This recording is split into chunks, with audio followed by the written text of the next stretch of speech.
While you're probably used to solving straightforward equations or those ubiquitous right triangle geometry problems, sometimes it's not quite as clear how to translate a math word problem into an equation. The good news is that there's a way to get to your equation easily, and that's by drawing a picture. Don't worry, it's okay if you're not much of an artist. In fact, if you've spent any time doodling in class, you're already a pro at this. Let's look at an example. In this problem, we'll draw a picture of a neighborhood and route to calculate distance. The problem states, one can get from Adam's house to Brenda's house by walking 3 blocks north, 2 blocks east, and then 2 more blocks north. In terms of blocks, what is the straight line distance from Adam's house to Brenda's house?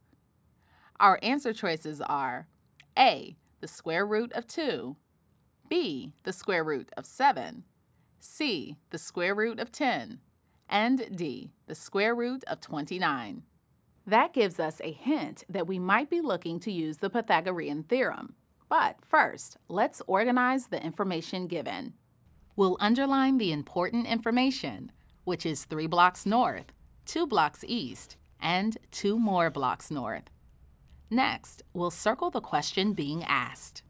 Now we're going to draw the route. No need to make this a Monet. It can be very simple. In this case, we'll start at Adam's house and label it A. Draw a line going 3 blocks north. Then draw a line going 2 blocks east. Finally, draw a line going 2 more blocks north. And here we are at Brenda's house, which we'll label B. Draw a line to represent the distance between A and B. Let's go back to the problem and use the remaining information to solve it. We're told that we need to walk a total of 5 blocks north and then 2 blocks east. If we draw a vertical line to represent 5 blocks, and then add a horizontal line at the top to represent 2 blocks, we have the same distance, but we've created a new triangle. So now we have a triangle, and the hypotenuse represents the distance we're looking for. Now we can apply the formula for a right triangle. A squared plus b squared equals c squared. Let's plug the values we know, 5 and 2, into the formula.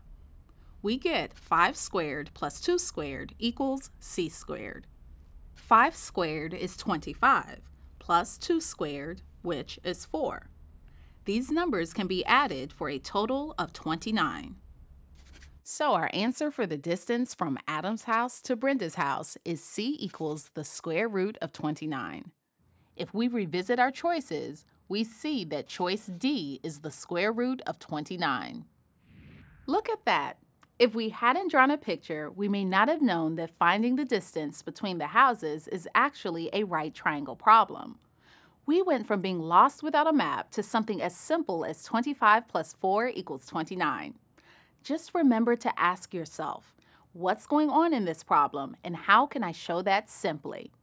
Now, let's try another problem. However, I'm going to make this one a pause and solve so you can work it out on your own before we go through it together. Grab some paper and a pencil, and when I say pause, you'll pause this video and solve the problem. When you're done, unpause the video so we can make sure you know how to solve the problem and get to the right answer. Points P, Q, R, and S lie on a line in that order.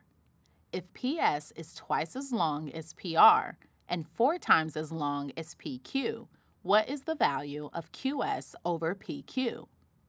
This is a grid-in question, so the answer choice will be completely up to you and the skills you've been developing in this lesson. Okay, you have the question. Now it's your turn. Ready, set, pause.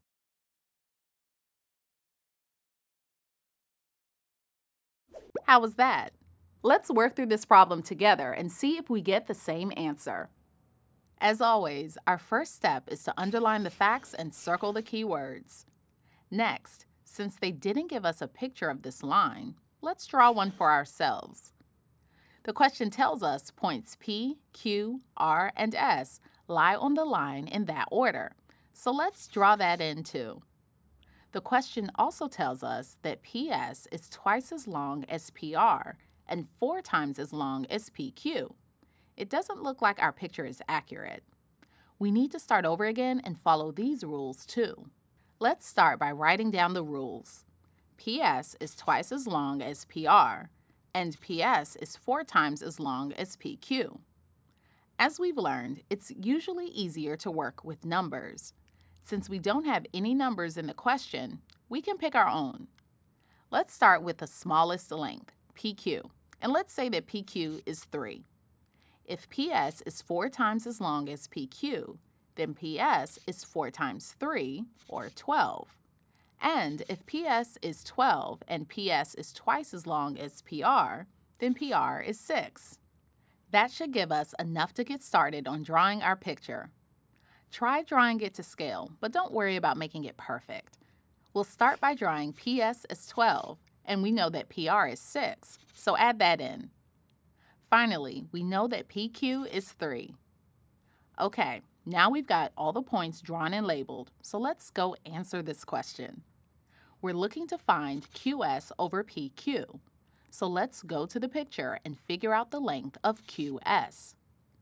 On our line, QS starts at 3 and stops at 12, so we know it has a length of 9.